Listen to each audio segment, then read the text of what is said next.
Video ini nggak seharusnya aku buat, maka aku awali video ini dengan istighfar pada Allah, astagfirullahaladzim, karena aku khawatir banget bahwasanya dalam hari-hari ini ada sesuatu yang kita perhatikan lebih banyak daripada apa yang terjadi di Gaza dan apa yang terjadi pada saudara kita di Palestina. Jadi ini soalan videoku yang viral tentang Iran.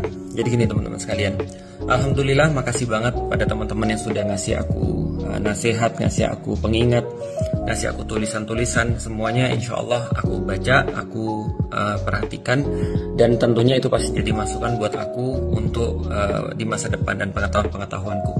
Dan ketika aku baca komen ataupun nasihat ataupun tulisan dan segala macam, aku ngelihat ini mungkin kayak kebagi menjadi dua ya.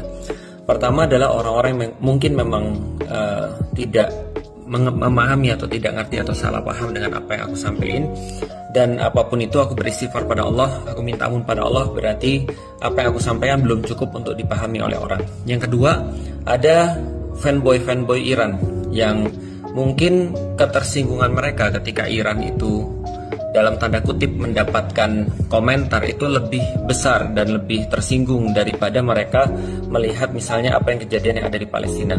Tapi aku nggak mau menjelaskan pada orang yang golongan kedua, aku cuma mau jelasin pada yang pertama aja. Ini sebuah klarifikasi. Tidak ada satupun daripada videoku itu yang aku sesali atau yang aku pikir harus diubah, karena begitulah kenyataannya. Maka aku akan coba sederhanakan dengan satu analogi aja. Jadi gini, stanceku ketika berkaitan dengan Palestina adalah aku mendukung siapapun yang mendukung kemerdekaan ataupun pembebasan Palestina atau Baitul Maqdis. Dan aku senang sekali, bahagia sekali dengan siapapun yang mereka tidak setuju dengan Israel, meskipun mungkin dengan berbeda platform dengan apa yang aku miliki. Nah, aku coba contohin aja ya.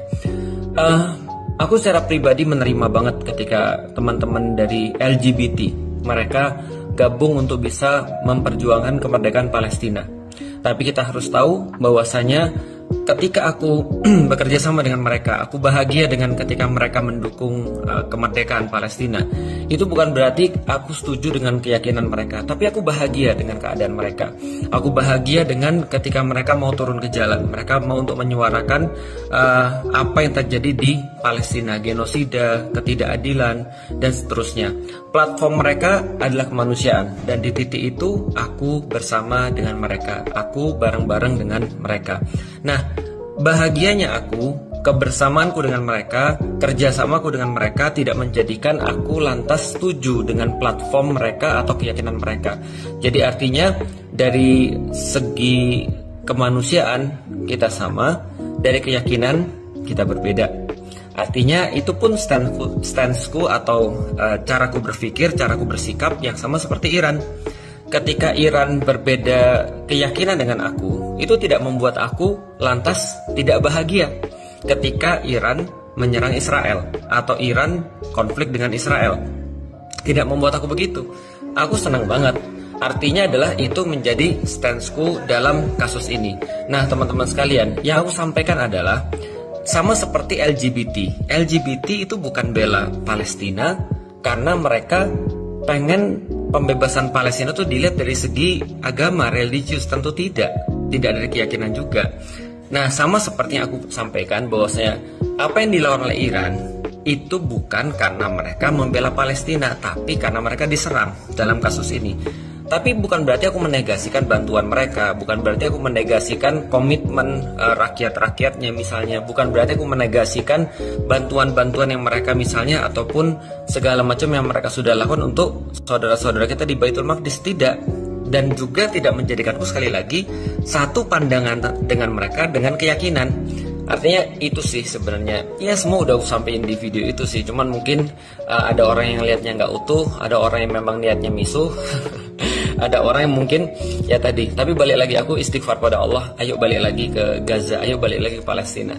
Dunia udah terlalu banyak merhatiin sesuatu dan dialihkan dari sana, distraksi dari sana. Bagiku, aku cukup beristighfar pada Allah, dan mudah-mudahan kita kembalikan lagi kepada pembahasan-pembahasan yang lebih penting bagiku dan lebih bagus bagiku, yaitu bagaimana caranya pembebasan Baitul Maqdis. Mudah-mudahan Allah merahmati. Dan bagi fanboy Iran, ya nggak ada masalah, aku sih nggak terganggu dengan kalian. Cuman apa namanya? Aku cuma berharap agar benar-benar kalau kita punya slogan persatuan, ayo kita benar-benar perhatiin pembebasan Baitul Maqdis lebih daripada segalanya. Jangan sampai kita terus kemudian kalah dengan orang-orang yang bahkan mereka bukan muslim, bahkan mungkin mereka memperjuangkan kayak LGBT, atau bahkan mereka memperjuangkan yang lain, tapi untuk kemanusiaan mereka benar-benar bisa all out untuk Baitul Maqdis. Assalamualaikum warahmatullahi wabarakatuh.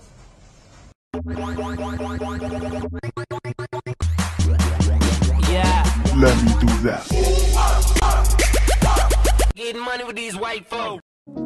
Pernyataan Ustaz Felix Xiao baru-baru ini memicu kontroversi di tengah konflik militer yang semakin memanas antara Iran dan Israel.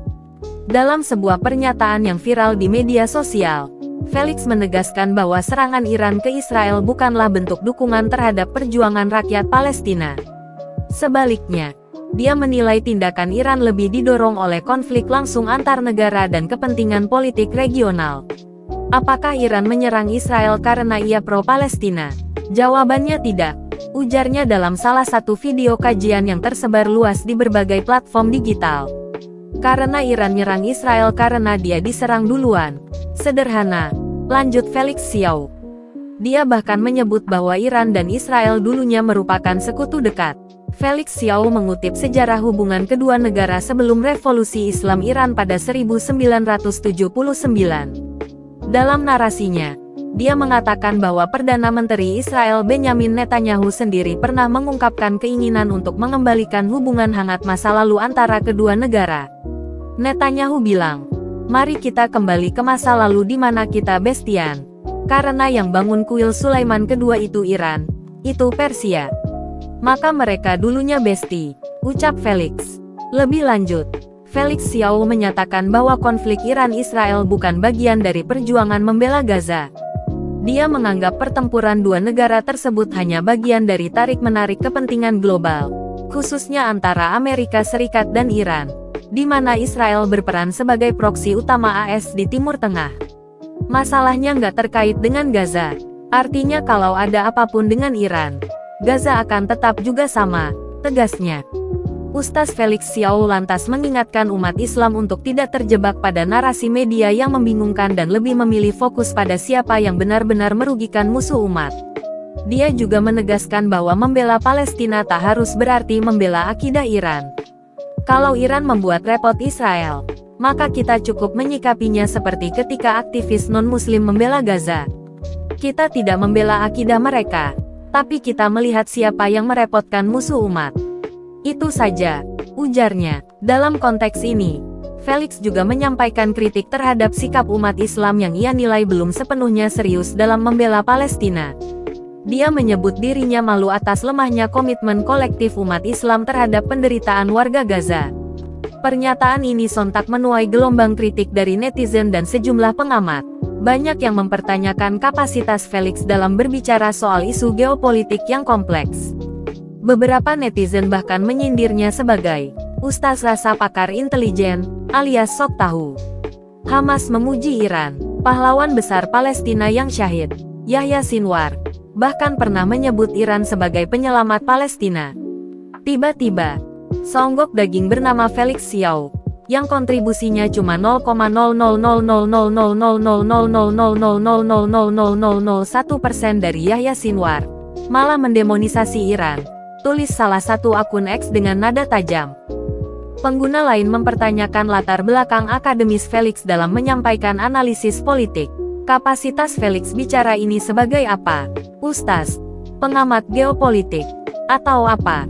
Tanya seorang netizen. Kalau hanya karena dia bolak-balik ke Museum Topkapi, Turki, lalu merasa ahli segalanya, berat juga urusannya. Yang kenal yang bersangkutan, tolong sampaikan salam saya, ujar netizen lain. Saya hormati Anda sebagai influencer agama, tapi dalam konteks geopolitik, pengetahuan Anda ngawur dan fatal, Pak Felix, tambah netizen. Tak sedikit pula yang mengkritik campur aduk antara retorika keagamaan dan isu politik dalam penjelasan Felix. Beberapa menyayangkan penyederhanaan konflik regional yang sudah berakar puluhan tahun dengan narasi yang dianggap membingungkan dan berpotensi menyesatkan. Terlepas dari siapa yang paling vokal atau paling diam, isu Palestina selalu menyentuh nurani banyak orang. Namun kali ini, pernyataan Felix Xiao justru menuai kontroversi dan banjir hujatan. Netizen ramai-ramai mempertanyakan kebenaran ucapannya, menyebutnya sok tahu dan kurang informasi. Apakah kritik tersebut pantas? Atau justru ini hanyalah kesalahpahaman publik terhadap sudut pandangnya? Semuanya kembali kepada Anda untuk menilai. Jangan lupa tinggalkan pendapatmu di kolom komentar. Klik like, subscribe, dan nyalakan loncengnya biar nggak ketinggalan update panas lainnya. Sampai jumpa di video selanjutnya.